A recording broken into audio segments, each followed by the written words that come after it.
Hello everyone, my name is Logan, and in today's video I'm going to be introducing a new series that I invented.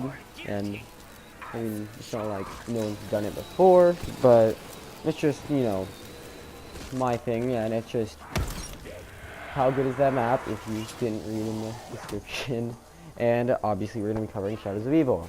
Now in this series what I'm going to be doing is just basically what I'm going to be grading a map under its skill level. So basically I'm going to have two different categories. One that will be its skill, and then one will be its just overall, thing, how good I think it is.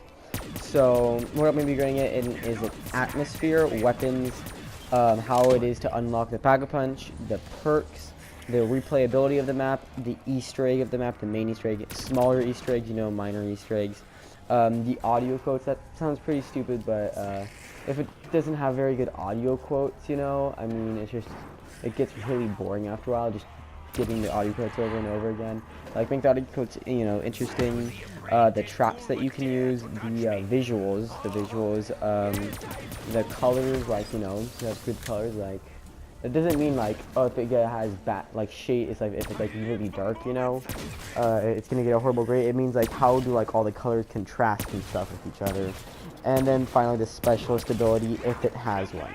Now, so obviously this is specialist ability only goes to Black Ops 3 maps. And then under the skill, I'm going to be comparing just what I think its overall skill level, in my personal opinion, is. The training of it, the camping, like how good camping is. Opening doors, knowing the map, how well you have to know the map. The Easter egg, the smaller Easter eggs, I know the same, but like, how hard is it and everything.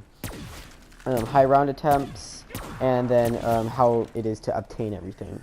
So first I'm going to be going to just the overall thing, I'd say. So the atmosphere, I gave an 8.8. Now please, I have like a system, of deciding what I'm gonna give it for these, but don't think too much about it. So my atmosphere, I gave it 8.8. It really does have a good atmosphere. Like, I played it on solo just a little bit ago. Like, I had not played it in forever since all the DLCs come out. I was been doing all the Easter eggs and stuff. And I just went on, did a solo game, and it like that. I realized the atmosphere, they really did nail the atmosphere. It's a really good atmosphere. The weapons, I give you 7.75. The reason for that is, I mean, it's you can say it's set up the Black Ops 3, weapons, but they're gonna have that in all the maps. I mean, I don't really consider that setting up the Black Ops weapons. The only reason I'm getting it for the bootlegger, and the Apothicon Servant. Apothicon Servant's awesome, and then the rocket shield's in a few other maps. I mean, the rocket shield's cool and all, but I mean, it's kind of like a weapon. And then the little armies. Along with Pack-a-Punch, I give it a 6.7 just because it is pretty annoying. Like, I mean, it gets annoying after a while because it's just like you're doing your whole thing, and like you die just doing something. It's really annoying. You don't want to do all of them. Perks, I gave it a 9 just because of Widow's Wine, and just them adding that in. That was just awesome, having his wine. And they have it so like the perks will always go different, and it also includes the perk locations and stuff. The replayability, I gave an 8.8. It does have a lot of replayability after you do the Pack-a-Punch. It's really hard to play this map again after you do Pack-a-Punch. But it does have a lot of replayability, like, I could try a different strategy, I can try challenges, there's tons of stuff. The Easter egg got a 6.65, just because, well, first of all, I don't like that you have to have 4 people. I mean, it's, like, sure, well, if you're lonely, then that's super hard, but it's just, it's also hard to find 3 people other than yourself that are, like, really good zombie players, that you want to be playing with you and everything. The Easter eggs, so yeah, and then the small Easter eggs, I gave a 4.9 just because, I'm sorry, like, there's barely any. Like, I don't count the ciphers as smaller Easter eggs. They're just, things like the CUDA, upgraded CUDA, whatever it is, shooting the picture and everything. Like, all you have really is upgraded little Arnie's and the bouncing Betty's Easter egg. There's really not that many small Easter eggs, because yeah, I mean, like there isn't. The audio quotes I give a 7.57, and just because they're not like all amazing, but they are pretty good. I do like the audio quotes a lot personally. The traps I give a 3.95. They're literally all the same. The only quote-unquote trap, I mean, they're all the chain trap. The only quote-unquote trap, other than really just the normal, is the Civil Protector, which isn't a trap. It's just a cool, guard person. The visuals I give a 9.12. It does have really good visuals. I mean, you walking around the street and everything, you just you just feel in there. You feel in that city and everything. Because you have an 8.43, they really did do a good. They have every color possible. They did a good job, getting all the colors good and stuff. And Velocity Specialist I give it an 8.9 because you can upgrade it and everything. It's a fun specialist to use. So overall, that gives it a 7.55 out of 10, and how I have it is that falls under the very fun category. Yeah, I have, all the different categories rated. So that's what I'd say an overall just map if you're just going to run it for the first time. That's how I personally feel the map is. I do feel it's a very fun map, a very good map. I feel like it's really underrated. And remember, that's it doesn't sound good because it's like a C, but my grading system is pretty hard because map can't be perfect. A C is very fun. It's very good. The skill level I'm giving it a higher level the harder it is. I'm a pro zombies player. I'm sorry. I hate maps that are easy. I was so sad when Revelations came out and it was easy as crap. I love really hard maps. That's my favorite thing. I love really hard maps. Rucked, that's my second favorite map. I love hard maps really. They're my favorite. So I gave it a skill of 7.7. It doesn't require that much skill, you need a little bit of skill. Training I give an 8.2.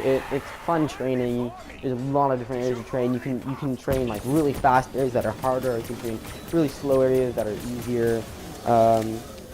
Camping I gave an 8 and the harder it is to camp, the better a grade I gave.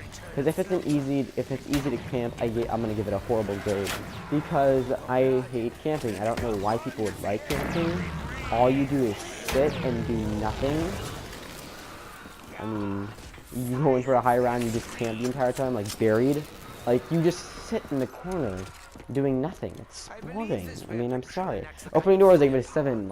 It's not that hard to open the doors, but it's not that many doors. You can open the main doors, and then there's just all the side doors that you don't have to open, but it's good to open. The Easter egg, I give it a 6. It's not that hard of an Easter egg. It isn't hard. The only hard step is the protecting the flag, I'd say. That's the only hard step. And everyone has little armies and crap. Not hard.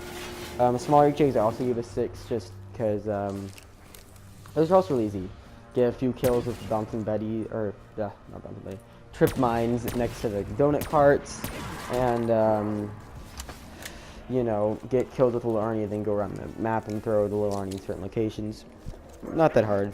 High round attempts I gave it an 8 because it's not super easy to do high round attempts. You can't just camp. You have to be moving the entire time. I'm sure you can just call on the Civil Protector. That's what makes it a lot easier. But it's still I'm still fine doing it. And then obtaining everything, I gave it an 8.1 because it does take a while to obtain absolutely everything in the map. If you want the sword, the upgraded swords, the upgraded little Arnies, or you can't upgrade it right now. Right now you can. The Possum Servant, just everything. It does take a little bit of time and skill. So overall, it's a 7.39 out of 10 for skill level, which falls under you have to be a good zombies player to be able to do good on that map. And again, I have, everything. The 10, would be Zombie Slayer for life. But I don't think any map will get to that. The closest will be Rucked. That's all I can say. And so overall, including those two, it gives a 7.47 out of 10 or a 7.5 out of 10 rounded. So you know, overall, I give this map a 7.5 out of 10, including skill level and all the things in the map. And it really is a good map. If you haven't played it in a while and you're like, oh, it's just not that good of a map, give it another try. It is a fun map. Don't just give up, you know. Don't never do it again just because you don't want to. So that's gonna conclude the video. If you enjoyed it, if you find this helpful, if it's making you want to go, you know, do Shadows of Evil again, can be helpful if you leave a like. Check out our other videos. We don't have that many. This is the first upload in a while. I've just been busy with school and stuff. Actually, no, there was an upload a little bit ago by Damien, but yeah. So that'll conclude the video. Subscribe if you like our content. It would be much appreciated, but I don't know if you're gonna do that. But thanks for watching.